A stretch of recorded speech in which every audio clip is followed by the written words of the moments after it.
o nosso Deus.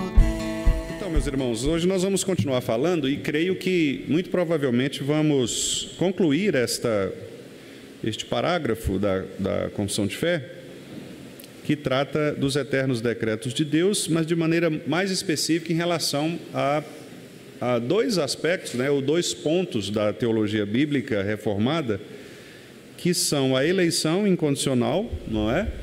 E também a graça irresistível. São duas propostas dentro daqueles chamados 5 pontos do calvinismo, que eu já expliquei aos irmãos que não é propriamente do calvinismo, mas é da 5 pontos bíblicos, né? Porque Calvino nem estava presente, inclusive, no Sínodo de Dort, onde estes pontos foram aprovados, né? Então não foi uma elaboração de Calvino propriamente, mas identifica-se como 5 pontos do calvinismo em razão de que os opositores que apresentaram as teses contrárias foram considerados, né, ou identificados como seguidores de Jacob Arminius, ou Tiago Arminius. E Armínio tentou levantar 5 controvérsias, né, 5 pontos em relação ao processo de salvação. E os nossos irmãos que se reuniram no Sínodo de Dort, Dort-Tresch, né, ficou resumido como Dort, esses irmãos, então, eles resolveram responder a estas acusações que eles consideraram antibíblicas. Então, eles disseram, olha, vamos responder a cada uma das propostas dos seguidores de Armínio, nós vamos responder com uma proposta de resposta bíblica. Então, contrastando as duas teologias, né, por assim dizer, as duas perspectivas teológicas, a história da teologia, então, registrou como 5 pontos do arminianismo, 5 pontos do calvinismo. Mas, como eu disse, lembrando que nem Armínio, nem Calvino estavam presentes no sínodo, né? Os nomes foram dados em razão da influência do pensamento desses irmãos no sínodo de Dort. Muito bem, então, nós estamos tratando dos eternos decretos de Deus, que é o capítulo 3 da Confissão de Fé, e nesses eternos decretos de Deus nós temos, dentre a afirmação de que Deus resolveu pré-ordenar todas as coisas, nós também temos a afirmação de que Deus resolveu pré-ordenar também aqueles que são salvos, né? Então, os 5 pontos do calvinismo, eles tratam basicamente do que nós chamamos na teologia de soteriologia, que é o estudo da salvação. Então, por isso que nós não podemos dizer que alguém reformado, né, uma igreja reformada, é uma igreja que se limita aos 5 pontos do calvinismo. Não, porque os 5 pontos do calvinismo, eles estão basicamente tratando da questão da salvação. Mas existem muitas outras coisas que caracterizam um reformado, não é? Por exemplo, a questão do culto. O culto reformado é um culto que se difere de um culto romanista, por exemplo, um culto católico, né, de uma missa católica, ou de um culto neopentecostal, por exemplo. Então, o reformado, ele não é só um defensor dos 5 pontos. O reformado, ele assume os 5 pontos, porque são pontos que apontam para uma doutrina da salvação, para uma soteriologia bíblica, mas ele não se restringe a isso, é muito mais do que isso, né? Muito mais do que isso. Implica uma visão de mundo, a maneira como a pessoa se relaciona com a cultura, com a igreja, uma série de outras implicações, né? Não apenas ligadas à salvação. Então, é só para deixar claro que o que nós estamos tratando aqui é exatamente da questão da salvação. Guilherme, eu disse 42, mas coloque do 39, por favor, para eu recuperar aqui a ideia da eleição incondicional. Só para os irmãos se lembrarem, né? Nós estamos falando aí os 2 pontos que são tratados, né, ou que são abordados no capítulo 3, meus irmãos, é o segundo ponto da controvérsia entre os arminianos e os calvinistas, que é a chamada eleição incondicional. Só para lembrar os irmãos, o que nós chamamos de eleição incondicional? Nós chamamos de eleição incondicional aquela doutrina que afirma que Deus escolheu desde a eternidade aquelas pessoas que Ele salvaria, independentemente de qualquer mérito desta pessoa, de qualquer decisão pessoal ou de uma ação prévia que geralmente os teólogos chamam de graça preveniente, ou seja, Deus viu antecipadamente o que a pessoa faria e por causa dessa ação boa que essa pessoa faria, uma ação de obediência, de conversão, essa pessoa recebe a salvação. Não, nós cremos que a eleição ou a salvação, ela vem de uma escolha pessoal de Deus e que é baseada unicamente na vontade soberana do Senhor. Nada a ver com méritos, com decisões, com ações prévias das pessoas, mas unicamente, exclusivamente pela vontade soberana de Deus. Deus quis salvar alguns e não quis salvar outros, né?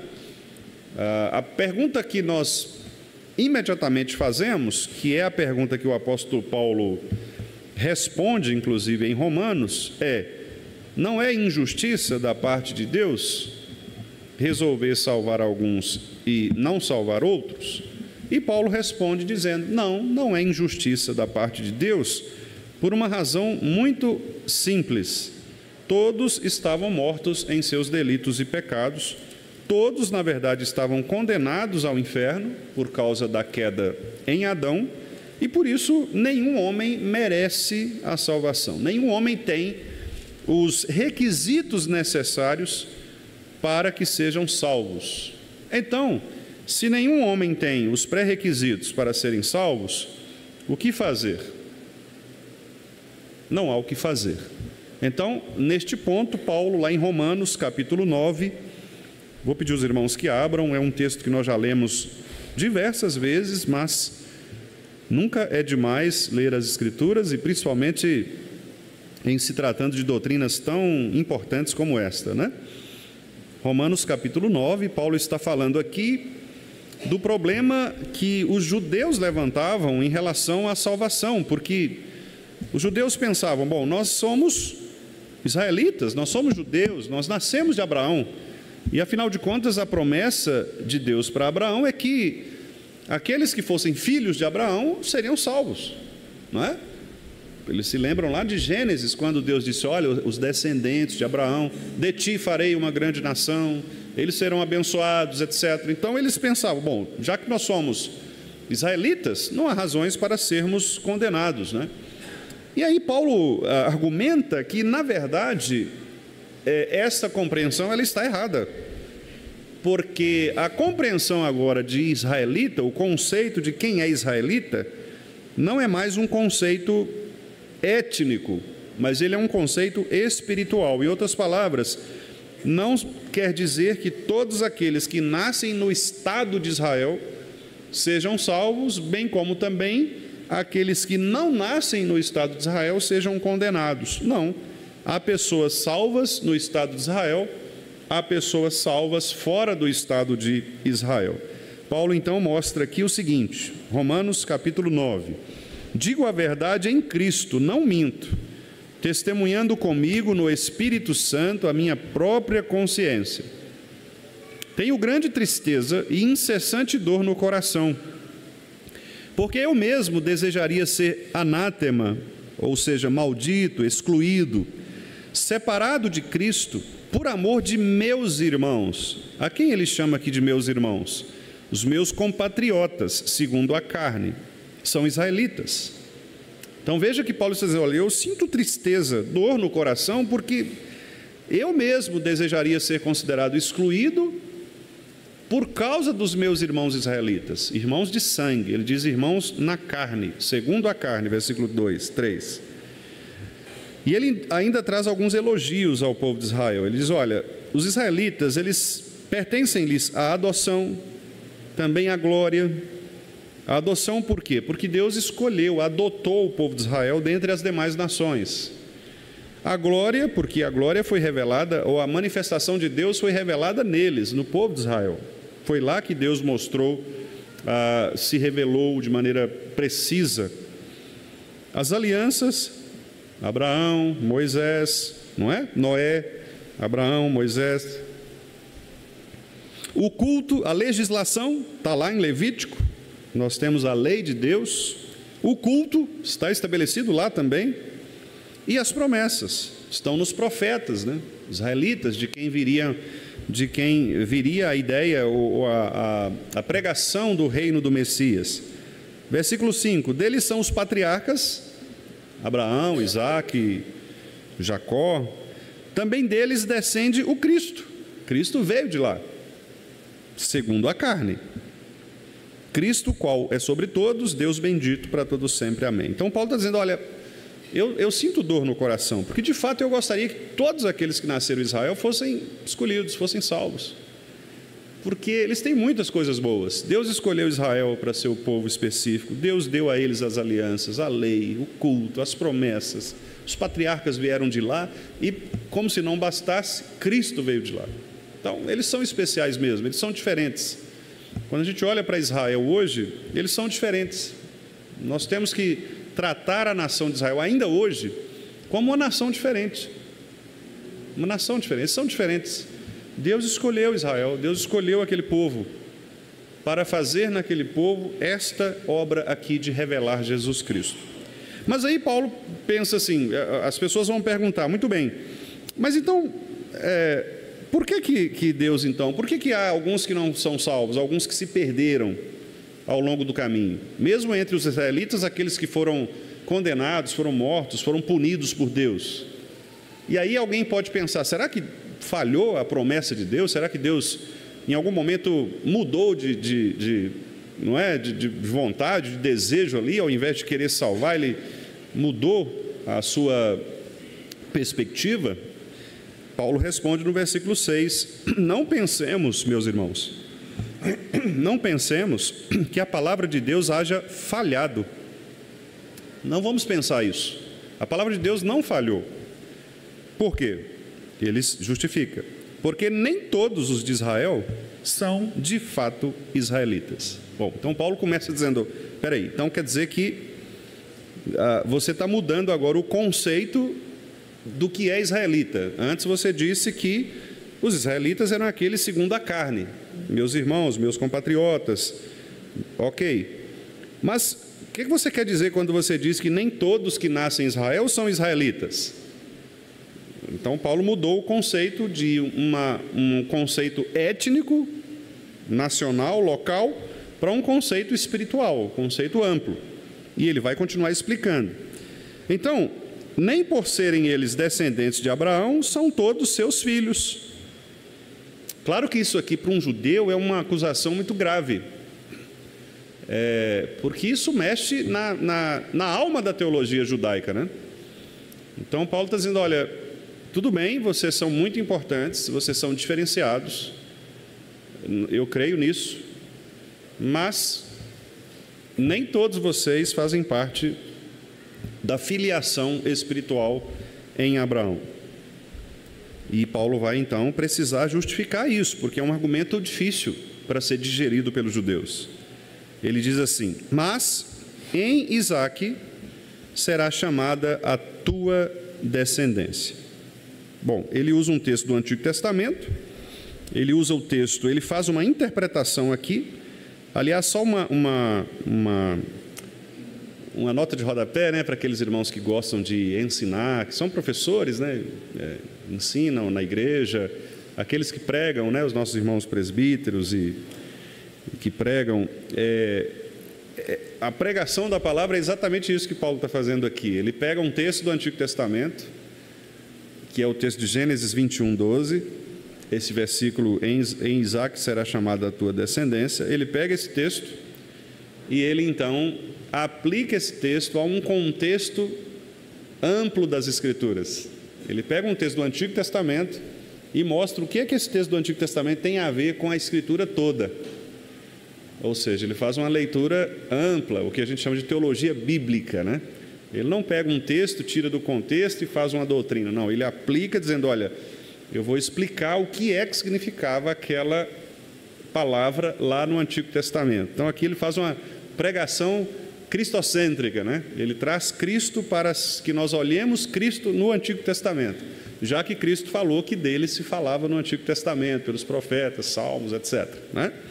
Fecha o parênteses aí e continuo. Aí ele explica o versículo 8, isto é, O que você quer dizer, Paulo, com esse negócio de que nem todos que nascem na nação de Israel são israelitas, nem todos que são descendentes de Abraão são filhos de Deus? O que você quer dizer com isso? Ele explica: isto é, meus irmãos, estes filhos de Deus, estes que estão sendo falados aqui no versículo 7, descendentes de Abraão, que vieram de Isaque, não são propriamente os filhos da carne, ou seja, eles não nasceram necessariamente em Israel, eles não têm pais judeus, israelitas, mas devem ser considerados como descendência os filhos da promessa. Então não é mais uma etnia, é uma promessa que abrange não apenas aqueles que nasceram em Israel como nação, mas aqueles que nasceram da promessa. Qual promessa? Em Isaque será chamada a tua descendência. Porque a palavra da promessa é esta, e aí ele cita novamente o Antigo Testamento: por esse tempo virei e Sara terá um filho, e não somente ela, mas também Rebeca, ao conceber de um só Isaque, nosso pai. E ainda não eram os gêmeos nascidos, nem tinham praticado bem ou mal, para que o propósito de Deus quanto à eleição prevalecesse, não por obras, mas por aquele que chama. Já fora dito a ela: o mais velho será servo do mais moço, como está escrito: amei Jacó, porém me aborreci de Esaú. Aqui ele conta a história de Sara e Isaque, e Rebeca, né? Em Isaque. E no versículo 11, claramente ele diz: olha, não depende de uma graça preveniente, ou seja, não é porque eles tinham praticado bem ou mal, Deus não esperou que eles tivessem uma vida, e a partir dessa visão do futuro, né, que Deus tinha dos gêmeos, Deus então os escolheu. Não é uma visão, uma previsão de Deus, não é também nenhum mérito deles, porque eles não tinham praticado nem o bem ou o mal. Então, não era por obras, não foram coisas que eles fizeram, mas por aquele que chama. Ou seja, a vontade de Deus prevalece sobre as condições humanas, de obras, de fazer o bem ou o mal, de nascer no Estado de Israel, porque Deus tinha dito: o mais velho será servo do mais moço. Deus determinou isso antes dos tempos eternos, e assim se fez. Como está escrito, versículo 13: amei Jacó, porém me aborreci de Esaú. A gente pergunta: há injustiça da parte de Deus? Versículo 14. Paulo diz: de modo nenhum, meus irmãos. Porque o próprio Antigo Testamento já dizia, como por exemplo ele disse a Moisés: terei misericórdia de quem me aprouver ter misericórdia, compadecer-me-ei de quem me aprouver ter compaixão. Eu tenho misericórdia de quem eu quero ter e compadeço-me de quem eu quero me compadecer. Então, não depende de quem quer, não depende de quem corre, mas depende de Deus usar a sua misericórdia. Porque até mesmo para endurecer os corações é Deus. Versículo 17: por isso mesmo te levantei, Faraó, para mostrar em ti, Faraó, o meu poder, e para que o meu nome seja anunciado em toda a terra. Mesmo os maus, eles agem de acordo com a vontade soberana de Deus. 18, logo, ele tem misericórdia de quem quer e também endurece a quem lhe apraz. Mas talvez você diga, verso 19, de que esse homem se queixa então ainda? Quem jamais resistiu à vontade de Deus? Quem é você, homem, para discutir com Deus? Pode, porventura, o objeto perguntar para quem o fez: por que você me fez assim? Ou tem o oleiro ainda direito sobre a massa, para do mesmo barro fazer um vaso para honra e outro para desonra? Não tem esse direito o oleiro, aquele que que constrói a sua casa, constrói o seu objeto? Ele não tem direito de escolher como ele quer fazer? Claro que tem. Então, o que é que nós podemos falar? Se Deus, querendo mostrar a sua ira e também dar a conhecer o seu poder, ele suportou com muita longanimidade os vasos de ira, preparados para a perdição, a fim de que também desse a conhecer as riquezas da sua glória em vasos de misericórdia, para que pela glória que preparou de antemão, os quais somos nós, a quem também chamou, não só dentre os judeus, mas também dentre os gentios. Ora, o que é que nós podemos falar com Deus? Qual é o nosso argumento para perguntar? Ele nos fez, dele somos. Então, o que é que nós vamos falar com ele? Olha, eu não gostei do jeito que o Senhor me fez, eu não queria ter sido eleito. Como é que o vaso ele pode questionar o poder criacional e eletivo do oleiro? Deus quis fazer com que naquela obra a sua ira fosse manifestada e nesta obra a sua glória fosse manifestada. Deus quis mostrar naqueles o poder da sua ira, como por exemplo em Faraó, humilhá-lo, como por exemplo em Acabe, como por exemplo nos Nabucodonosor. Deus escolheu esses homens para dizer para eles: olha, eu sou poderoso para fazer muito mais do que você pensa. Você vai passar por tudo isso, vai sofrer, vai ser pré-ordenado para a perdição, porque eu quero assim. E ao mesmo tempo ele escolheu Abraão, escolheu Moisés, escolheu Noé, escolheu Davi, para dizer: olha, em vocês eu vou elaborar uma obra de salvação. Por que Deus escolheu um para uma coisa e outro para outra coisa? Porque foi da vontade dele fazer assim, diz Paulo. Nós não temos por que questionar os direitos de Deus, se é ele próprio quem estabelece os seus direitos. E mais ainda, eu vou citar para vocês o profeta Oséias, versículo 25. Foi o próprio Deus que disse: chamarei povo meu ao que não era o meu povo, e amada a que não era amada, e no lugar em que lhes disse, vós não sois meu povo, ali mesmo serão chamados filhos do Deus vivo. Sabe estes que os israelitas disseram que não eram povo de Deus porque eles não tinham nascido em Israel? Pois é, são estes mesmos que eu vou considerar agora meus filhos. Por que eu posso fazer isso? Aqueles que não eram meu povo, que não eram de Israel, vão se tornar israelitas, porque a escolha é minha. E relativamente a Israel, Isaías disse: ainda que o número dos filhos de Israel seja como a areia do mar, ainda que sejam muitas as pessoas que tenham nascido em Israel até os dias de hoje, ainda vão nascer, quem vai ser salvo mesmo é o remanescente, não são todos, são aqueles que foram escolhidos por Deus. Porque o Senhor cumprirá a sua palavra sobre a terra cabalmente e em breve. Como diz Isaías de novo, vejam no Antigo Testamento: se o Senhor dos Exércitos não nos tivesse deixado descendência, nós nos teríamos tornado como Sodoma e Gomorra. Se Deus não tivesse nos escolhido na descendência, nós estaríamos perdidos, condenados. Então, minha gente, que diremos? Versículo 30. O que nós podemos fazer? Que os gentios, nós, que não buscavam a justificação, vieram alcançá-la. Nós não buscávamos, porque nós não estávamos dentre o povo de Israel. Nós não fazíamos aquelas mesmas cerimônias que os israelitas faziam, as festas, os sacrifícios, nada disso a gente fazia. Mas Deus resolveu nos dar a justificação com base em quê? 30.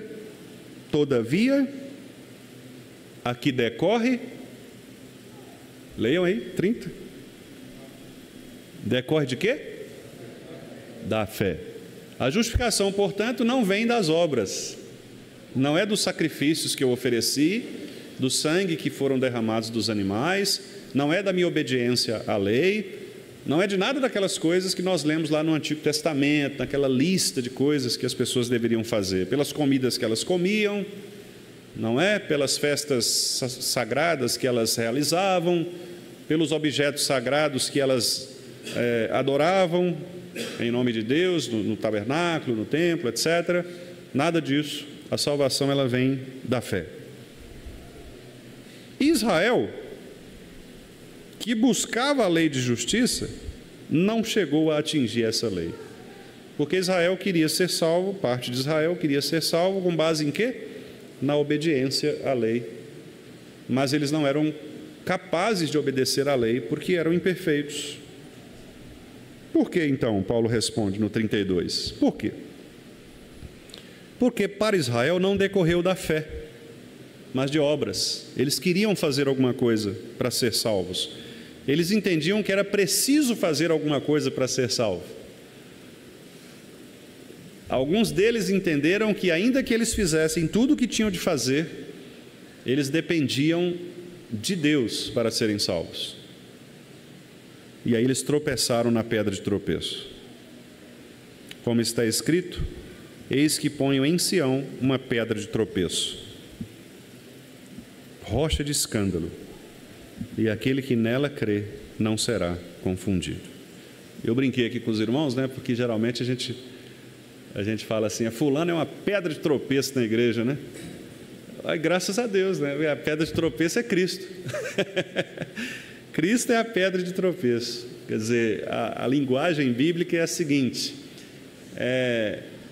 Cristo é a pedra angular, é a base, é o edifício, é o alicerce sobre onde o edifício está construído. E os judeus o tempo inteiro tropeçaram em Cristo. Quer dizer, Cristo estava sendo mostrado para eles o tempo inteiro, e o próprio Jesus diz isso lá em Lucas 24, né? De mim já estava dito lá pelos profetas, etc. Vocês que não viram, pergunte a Moisés, ele falará sobre mim, né? E eles estavam tropeçando o tempo todo. Jesus estava pertinho deles, o Messias estava perto deles, próximo deles, mas eles estavam tropeçando no Messias. Por quê? Porque os olhos deles estavam fixados na sua própria justificação, a autojustiça. E é por isso que quando Jesus vem no Novo Testamento, ele condena tanto a autojustiça dos fariseus. Ele diz assim: olha, se a vossa justiça não exceder em muito a dos escribas e fariseus, já era. O que ele diz por exceder? Porque Jesus queria que as pessoas entendessem que não bastaria eles serem obedientes, isso não resolveria nada. Porque quanto mais eles desejassem obedecer à lei para serem salvos, mais eles perceberiam que era impossível obedecer à lei para serem salvos. Quanto mais, isso acontece conosco, irmãos. Quanto mais você lê a Bíblia, você fala: olha, eu não faço isso aqui não. Qual de nós aqui pode pegar um texto bíblico simples? Não precisa, não vou falar nem de toda a Bíblia, não. Vamos pegar um texto básico ali, um salmo, por exemplo, não é? A gente abre aqui, olha, quer ver? Vou fazer um teste aqui com os irmãos, não é? Olha para vocês verem. Vamos pegar um salmo só um já nos basta.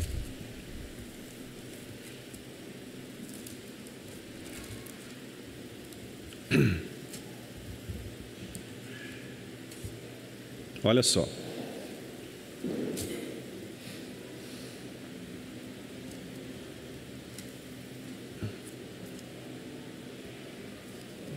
Vou pegar aqui.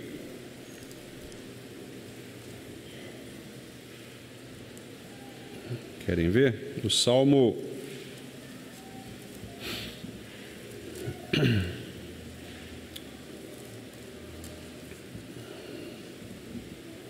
Salmo 36, por exemplo.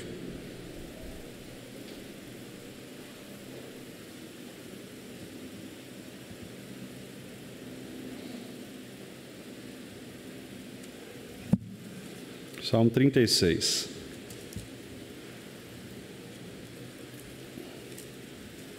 Não, melhor. Salmo 34.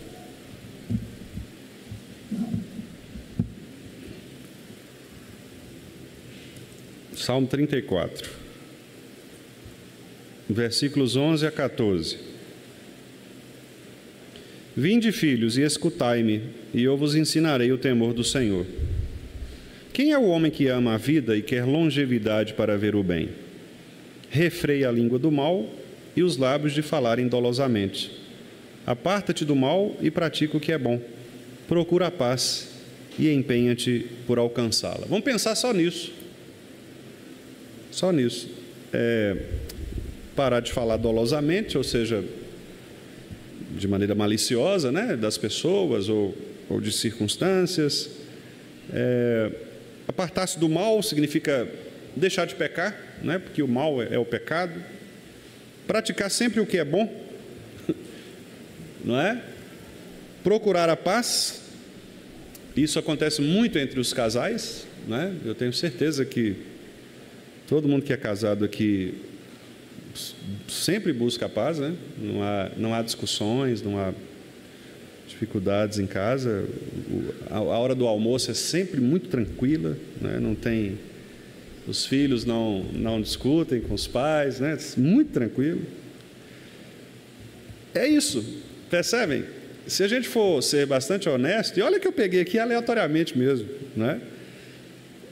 A gente vai perceber que não dá, se você for honesto e olhar para a Escritura, onde você abrir, você vai perceber que te falta alguma coisa. Então, como é que nós vamos desejar ser salvos? Pela obediência. É impossível. Nós precisamos mesmo da graça de Deus, e esta graça nos vem pelo dom da fé, que é a habilidade, a capacidade que Deus nos dá de vermos a salvação em Cristo. Não significa dizer que nós vamos, por exemplo, deixar de obedecer. Não.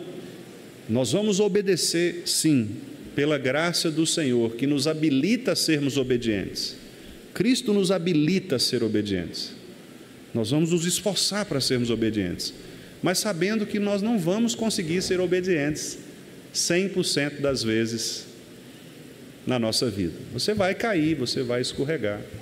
E é por isso que é bem-aventurado aquele que chora pelo seu pecado. Porque quando você se arrepende, você é consolado pelo Senhor. Bem-aventurados os que choram, porque serão consolados. Uma pessoa que nunca chora pelos seus pecados não é uma pessoa convertida, não é uma pessoa arrependida.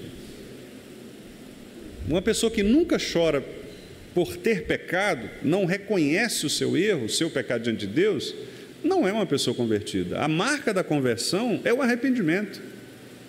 Sem arrependimento não há conversão. Então, ou nós entendemos este processo, né, de que Paulo fala, de que nós não conseguiremos alcançar a salvação pelas obediências à lei, como alguns israelitas estavam tentando fazer. Versículo 31, eles buscavam a lei da justiça, mas eles não alcançaram essa lei, e eles não alcançaram, versículo 32, porque esta lei que eles tentavam não era pela fé, mas era pelas obras. Isso é um problema, porque eles acabaram tropeçando em Cristo Jesus, que estava posto ali diante deles, na promessa do Messias que viria. Eles tropeçaram nisso, tentando uma autojustiça, e então perdendo, na verdade, a graça de serem aceitos como povo de Deus, como família de Deus, pela graça de Deus em Cristo Jesus. Sim, irmão Ronaldo? Foi bom que você me deu. Eu tinha aberto já tem uma meia hora, né? Aí você vai, agora eu vou poder tomar água. Diz lá.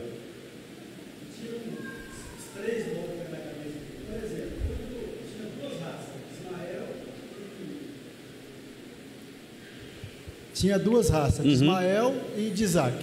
Raça ruim e raça boa. Aí é o seguinte, Isaac era os escolhidos, Ismael não. Certo. E aí, Isaac, mesmo na descendência de Isaac, teve os dois filhos, que um foi eleito, outro não. Sim. Então, na raça de Ismael, tem gente, em Cristo também, as pessoas também têm a oportunidade de ser salvos também. Eu creio que sim. E nós, os gentios, são vindos de qual? Porque nós não éramos da nação de Israel, então nós éramos de qual nação? A pergunta é boa, é um nó mesmo, né? Outra coisa é o seguinte, você falou no começo aí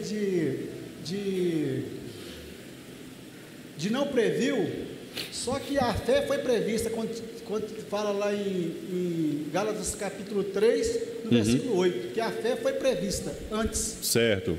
Tira esses 3 nomes da minha cabeça. Gálatas, você falou?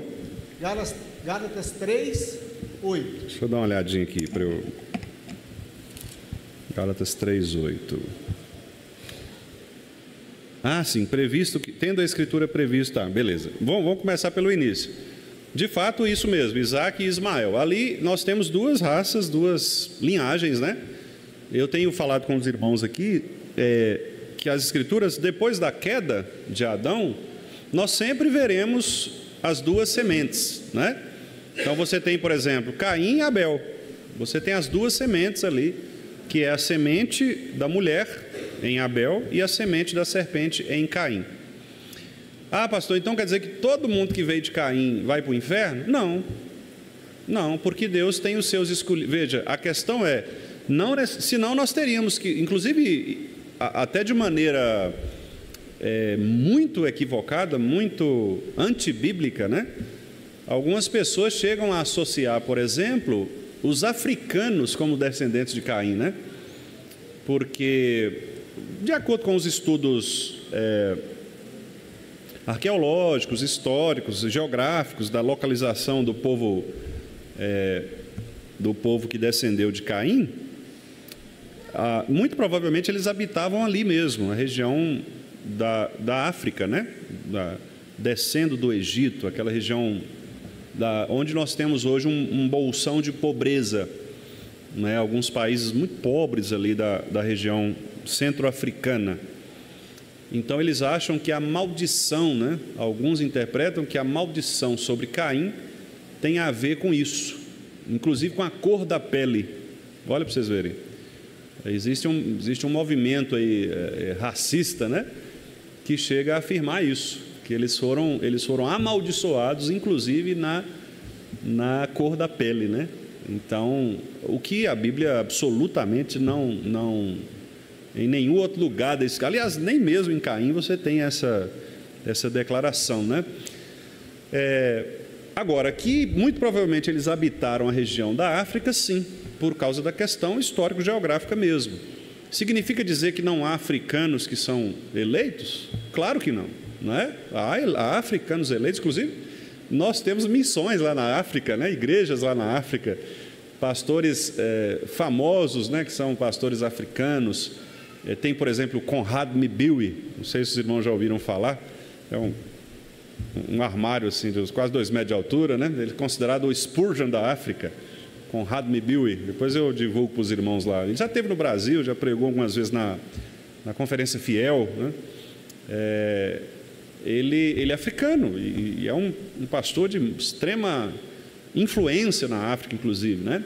Então, quer dizer, não tem nada a ver essa história de que, porque então ali quem habitou foi Caim, não tem eleitos. Não, obviamente, especialmente com a mistura, né, dos povos e com o alcance da eleição, que é um alcance espiritual e não étnico, nós vamos ter sim pessoas que são eleitas. Eu creio nisso, né? Eu creio nisso. Eu creio nisso mesmo. Com relação, Ronaldo, a Gálatas, o texto diz assim, né? Gálatas 3, a partir do versículo 6. É o caso de Abraão. Aliás, eu vou ler a pergunta que Paulo faz também no 5, porque eu acho que esclarece. Ele fala assim, olha: aquele, pois, que vos concede o Espírito e que opera milagres entre vós, porventura o faz pelas obras da lei ou pela pregação da fé? Então veja que Paulo opõe aqui duas coisas, né? O Espírito, ele age como? Ele age pelas obras da lei, pela obediência à lei, ou pela pregação da fé. Ou seja, a fé em quê? A fé de que Deus vai nos conceder justiça, apesar da nossa depravação em relação às obras. Aí ele fala, é o caso de Abraão. O que aconteceu com Abraão? Ele vai explicar. Abraão creu em Deus, e isso lhe foi imputado para a justiça. Sabei, pois, que os da fé é que são filhos de Abraão, é o que nós estamos falando. Aí vem o versículo que o irmão Ronaldo citou. Ora, tendo a Escritura previsto que Deus justificaria pela fé os gentios, pré-anunciou o Evangelho a Abraão: em ti serão abençoados todos os povos. Repare que aqui, o que está sendo previsto não é a graça, né? É a Escritura que previu antecipadamente, né? Desculpa a redundância aí, né? Viu antecipadamente, a Escritura anuncia antecipadamente que Deus justificaria pela fé os gentios, não pelas obras, né? E por isso mesmo ele anunciou o Evangelho lá em Abraão. Quer dizer, então, a perspectiva de Paulo aqui é a seguinte: olha, se vocês lerem as Escrituras lá atrás, vocês vão ver que lá atrás a Escritura já estava falando disso. Essa é a ideia de Paulo. A Escritura já havia previsto lá atrás, né, que era assim, que era pela fé. Só que vocês interpretaram errado. Vocês interpretaram que era pelas obras. Mas se vocês olharem lá atrás, no texto que ele cita aqui, ó, de em ti serão benditos, serão abençoadas todos os povos, né? Que é o texto lá de Gênesis. Então Paulo está dizendo, olha, se vocês tiverem lido e interpretado certo Gênesis, estaria tudo resolvido, ok? Então ali é essa a ideia, né? Quer dizer, a Escritura já falou sobre isso, e vocês estão tentando trazer uma coisa que a Escritura já falou, não é? Uhum. Então, nós gentios somos destes que agora são chamados filhos da promessa. Nós não temos, digamos assim, a nossa linhagem, ela não é uma linhagem carnal. Não significa que você tem o DNA de Abraão, entendeu? Que você tem o DNA de Isaac. Não, mas a sua descendência, ela é espiritual, não é mais étnica. Então aqui nós podemos ter gente de tudo quanto é lugar, etnicamente falando, não é? Africanos, asiáticos, europeus, né? Vários locais, sul-americanos, norte-americanos, né? Nós podemos ter de todas as raças, tribos, povos e línguas, como diz lá o texto de Apocalipse, porque somos filhos da promessa. Então no céu nós não teremos que apresentar um exame de DNA, né, para provar que nós somos filhos de Abraão. Não vai ter esse negócio de teste de paternidade, né, para entrar no céu. O nosso teste de filiação, na verdade, é a nossa irmandade em Cristo, não é? E aí é outra história, porque isso não depende da nossa raça, cor de pele, linhagem genética, nada disso, né? Por isso, irmãos, aí eu faço um parênteses aqui de novo, o racismo é uma coisa absurdamente antibíblica, né? Não existe isso. Não existe. Nós somos um só povo. Nós somos seres humanos, imagem e semelhança de Deus. Pode ser preto, amarelo, azul, o que você quiser ser, né? Não importa. Isso não garante a você nenhum tipo de privilégio, nem também nenhum tipo de demérito em relação à dignidade que você tem em Cristo Jesus. E nós precisamos defender isso, né? Obviamente, eu não estou querendo dizer aqui que você tem que levantar bandeiras políticas contra essas coisas, porque há um engano, né, quanto a isso, quanto a essa militância política, quanto a isso, mas o princípio cristão é um princípio mesmo de considerar o ser humano como imagem e semelhança de Deus, né? Nós não vemos os seres humanos como raças, não é? Tanto isso é verdade que quando o povo de Deus ele é chamado de povo de Deus, o que Pedro fala? Vós sois raça eleita, é uma raça só. E ele coloca ali, o adjetivo que ele usa é eleita, né? Ele não fala vós sois raça branca, vós sois raça preta, vós sois raça amarela. Não, vós sois raça eleita. Então, por quê? Porque a militância racista, né, e essa política que se faz em torno de um antirracismo, os dois extremos são problemáticos, não é? Os dois extremos são problemáticos. O ser humano é o ser humano, seja ele preto, branco, azul, o que for. Ele é ser humano em qualquer lugar e a dignidade dele não está presente na cor de pele ou na sua origem étnica, né? Pois bem, então vamos lá. Então nós estamos dizendo aí que a eleição é isso, né? É essa doutrina que Deus escolheu desde a eternidade aquelas pessoas que seriam salvas pelo poder dele, pelo poder dele. E aqui eu cito o nosso irmão que é o intérprete da Confissão de Fé, chamado Chad van Dixhoorn, um holandês, né? Ele faz o guia de estudos da Confissão de Fé de Westminster. E ele afirma o seguinte: imaginar que possamos fazer algo que fará com que Deus nos escolha é construir uma fachada, na esperança de que Deus vá acrescentar uma estrutura real para sustentá-la. Ele está dizendo, olha, é mais ou menos você criar um teatro, não é? Criar uma fachada aqui, achando que que está sólido. Não está sólido. Se você soprar, ela cai, porque é inconsistente, né? Ele não nos predestina para a salvação porque Ele prevê nossas boas obras, ou porque Ele sabia que nós iríamos perseverar na fé cristã. Não há nada em nós que o motive a nos escolher. Nada. Ele não impõe condições que Ele necessite prever antes de nos escolher. Olha, eu vou escolher você se você fizer isso. Não. Não há condições de escolha. Todas essas noções precisam ser desconstruídas, essas noções erradas, né? Antes que possamos avançar na escola da graça. Não há nenhuma causa humana que mova Deus em favor de nossa salvação. Nenhuma causa humana. Ou seja, toda a nossa salvação depende exclusivamente de uma única causa, que é a vontade soberana de Deus. Só isso. É a vontade que Paulo chama de beneplácito da sua vontade, né? Lá em Efésios capítulo 1, que é a condição de Deus fazer o bem pela sua vontade soberana. Ok?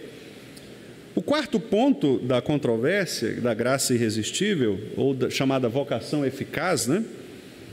É também um outro ponto, porque, bom, se Deus ele elegeu, Ele também tem que chamar. Porque as pessoas, para que elas atendam ao chamado de Deus, é preciso que Deus as chame, porque se elas estão mortas em seus delitos e pecados, elas não conseguirão vir a Deus por si mesmas.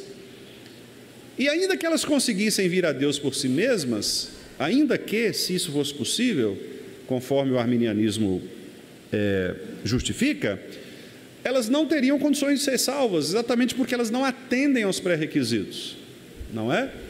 Então imagine que você está buscando um emprego e lá no emprego,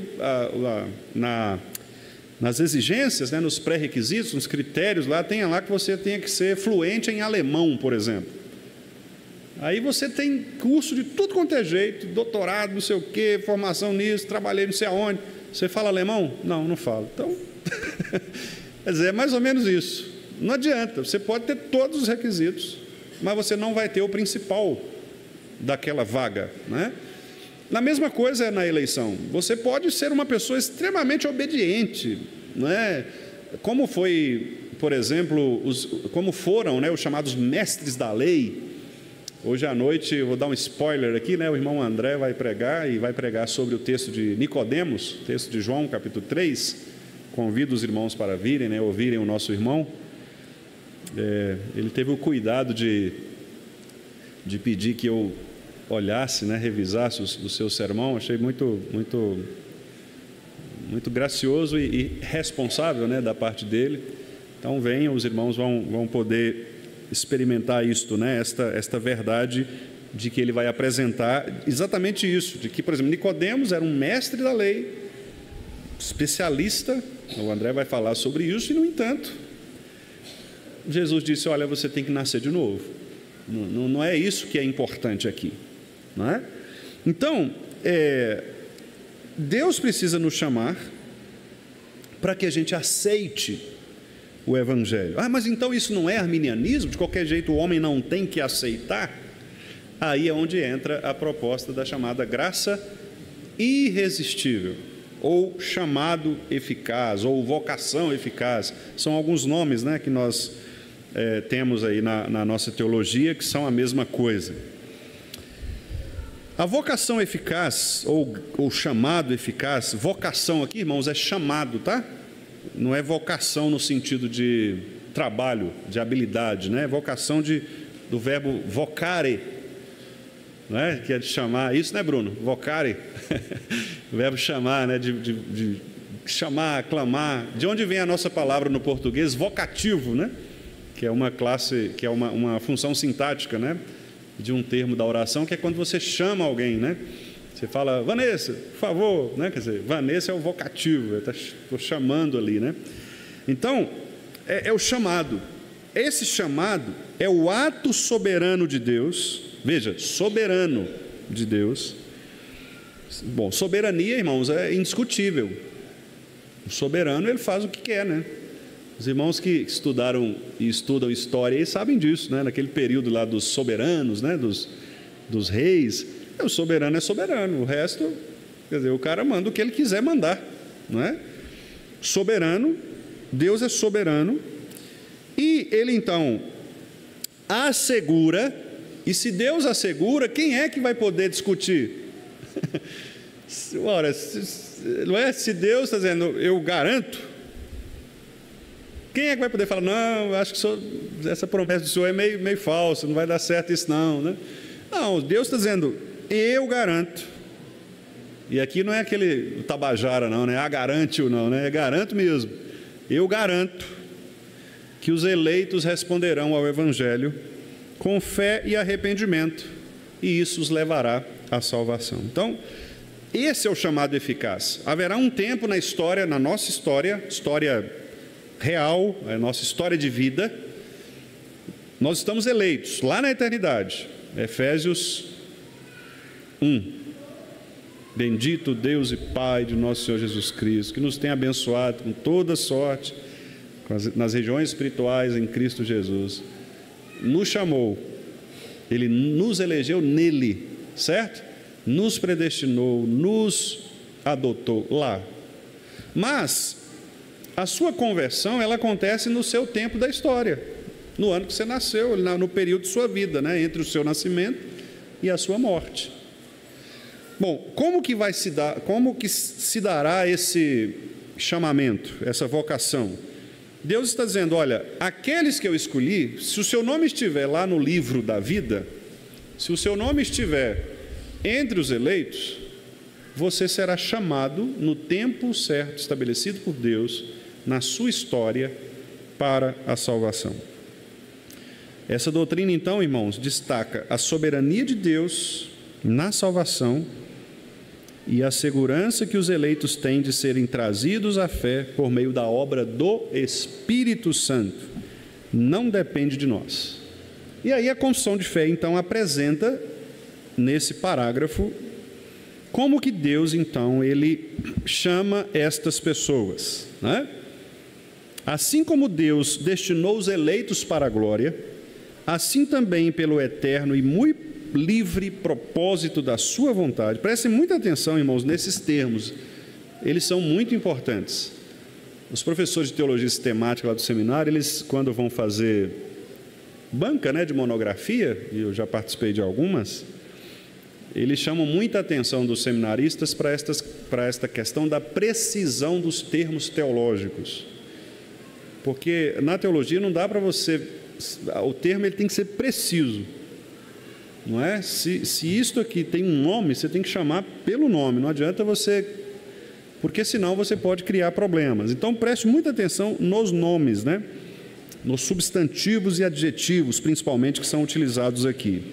Então Deus destinou os eleitos para a glória, e aí vem, pelo eterno e muito livre propósito da sua vontade. A vontade de Deus, ela é eterna e ela é livre.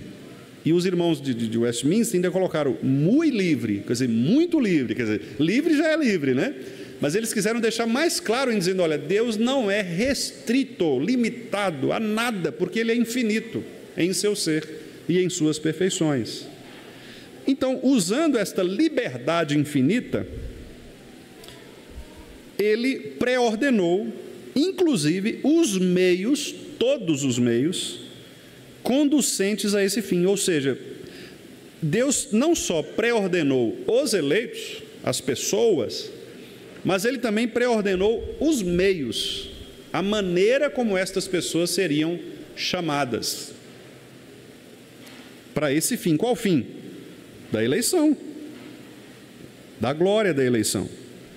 Os que, portanto, são eleitos, achando-se caídos em Adão, olha o que acontece, são remidos por Cristo, eficazmente chamados para a fé em Cristo, pelo seu Espírito, que opera neles, são justificados, adotados, santificados e guardados, preservados até o fim, pelo poder de Deus, pelo seu poder. Então, aquele que começou a boa obra há de completá-la. A salvação pertence a Deus, do início ao fim.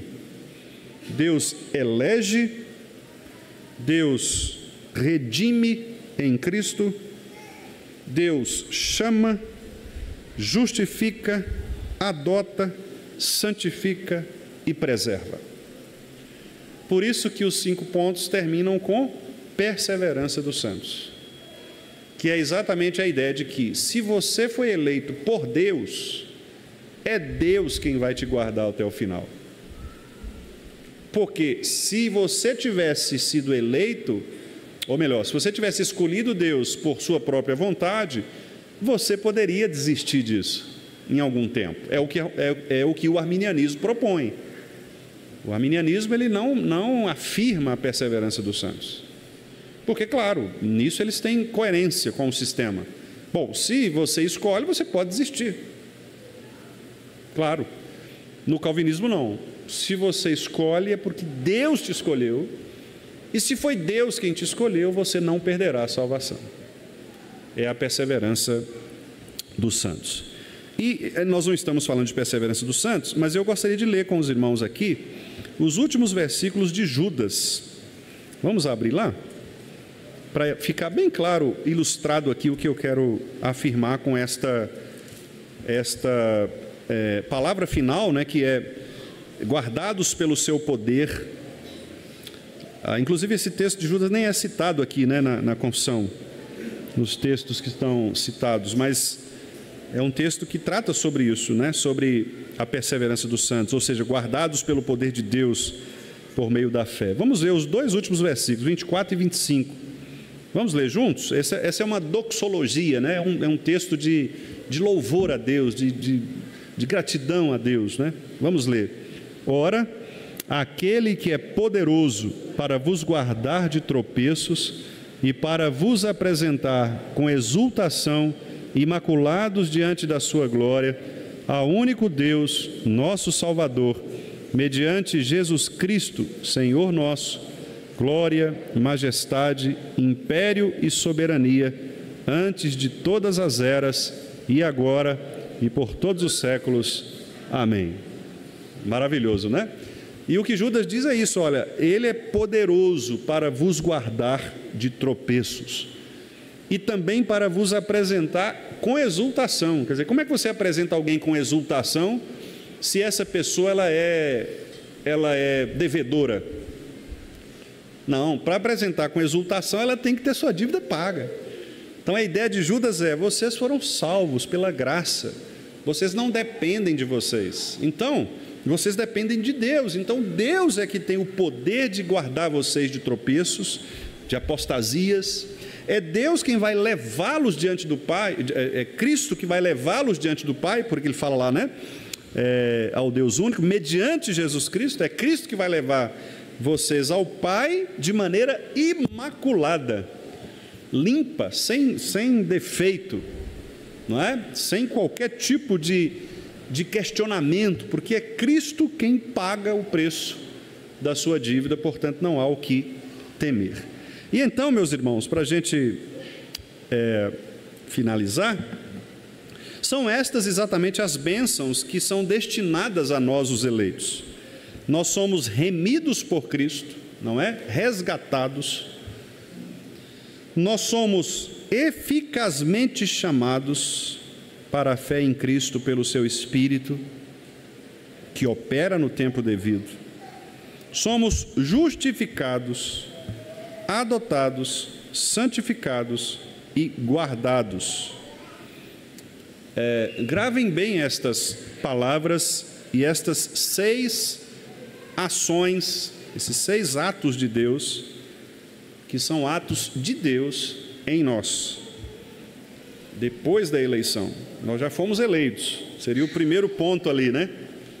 O ponto de partida. E os eleitos recebem o quê? A remissão dos pecados em Cristo.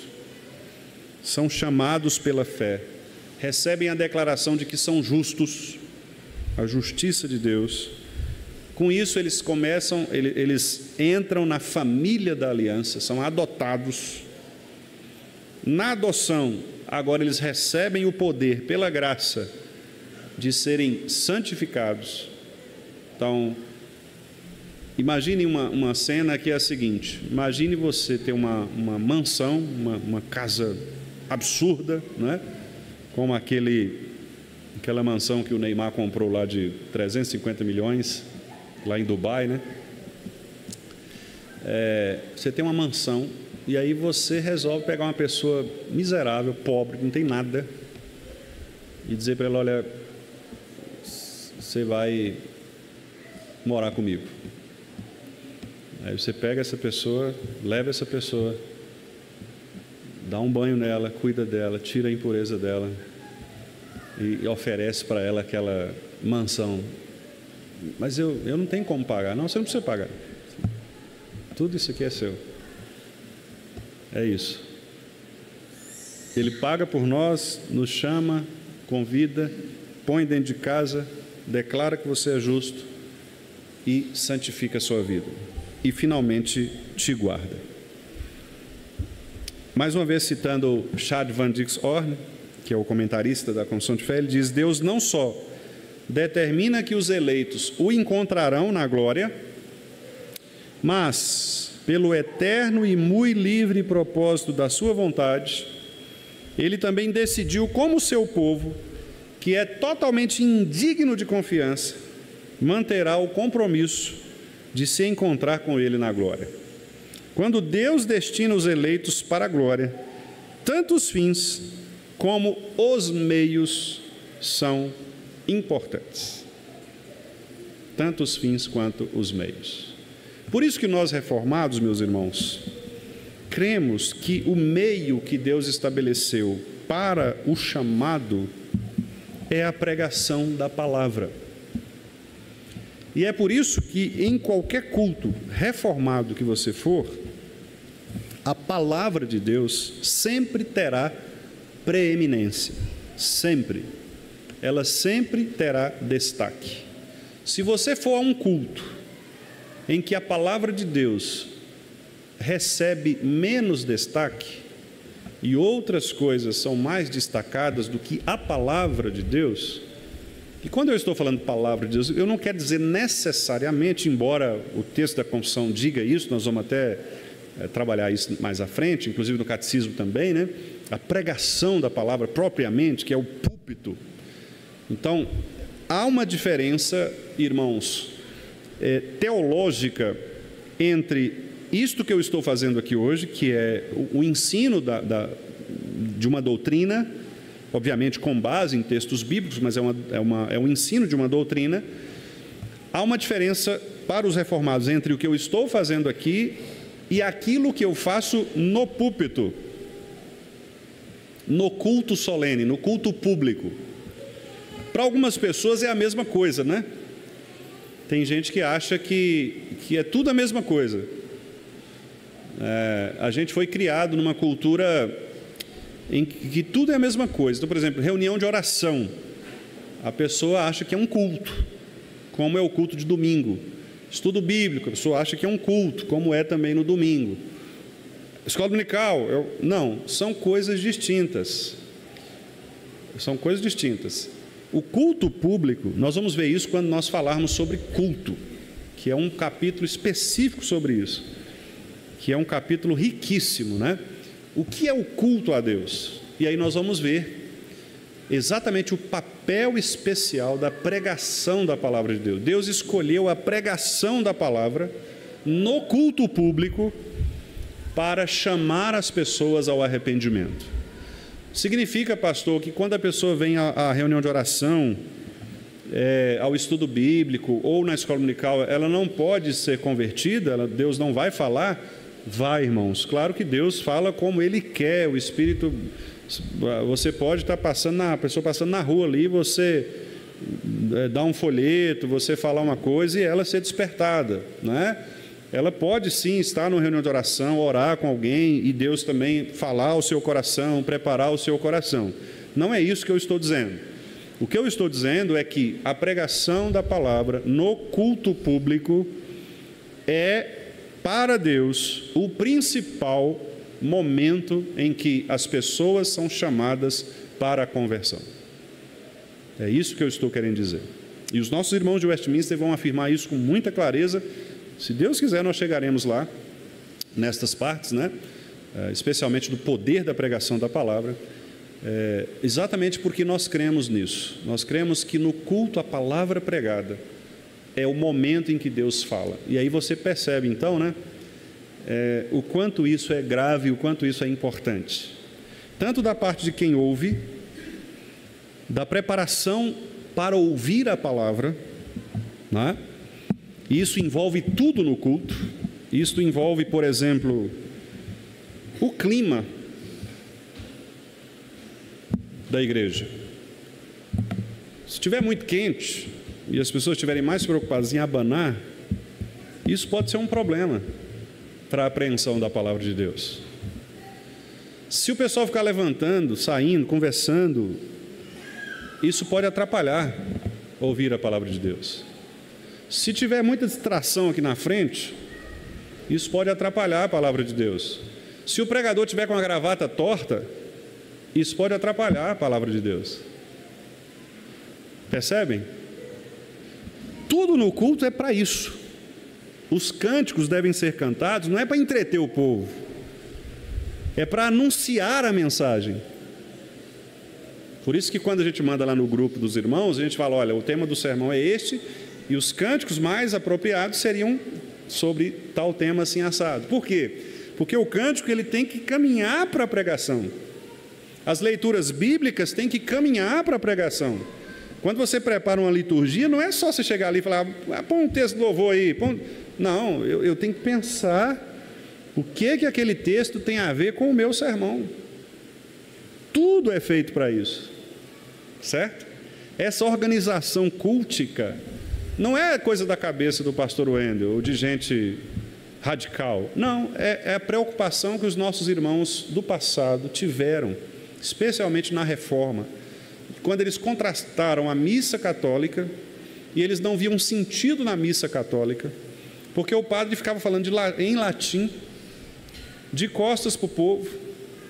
As músicas eram músicas de canto gregoriano, que eram aquelas músicas só para fazer ambiente, para fazer clima, como tem em algumas igrejas hoje, né? O pastor está falando e o povo está tocando lá,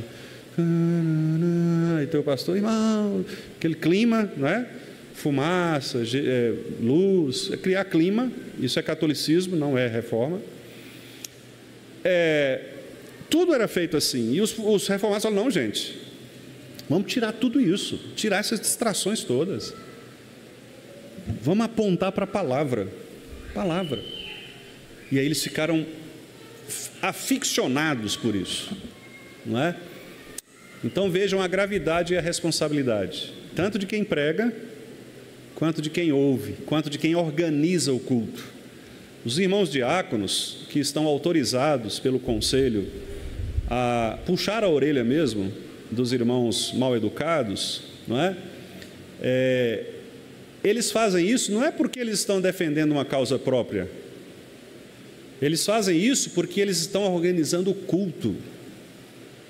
Se você está no culto a Deus, está conversando, batendo papo, olhando no celular, comprando na Shopee, não, diácono, irmão, confiscar seu celular aí, depois você pega no final do culto. Pode fazer isso, meu Henrique, se precisar. Desliga o celular aí, não é? Por quê? Irmãos, culto é Deus aqui. Tem que ser assim. Tem que ser assim, não é? Mas nós vamos falar disso depois. Os irmãos estão vendo que vai ser bem gostoso falar disso, né? Vai ser muito bom, né? Falar disso. Mas é preciso falar, e claro, nós vamos falar com a mesma... Deus nos dê, né, a mesma fidelidade, a mesma graça para tratarmos de assuntos que às vezes são difíceis, são incômodos mesmo, até pela nossa cultura, talvez, né? Nós temos uma cultura religiosa um pouco, às vezes até desleixada em algumas situações, né? Mas nós estamos aqui para aprender juntos na palavra de Deus, né? Consertar aquilo que precisa ser consertado e reformar aquilo que precisa ser reformado, para a glória de Deus. Esse é nosso objetivo, né, meus irmãos? Então, com paciência, com longanimidade, com ensino, com a graça do Senhor, nós chegaremos lá, né?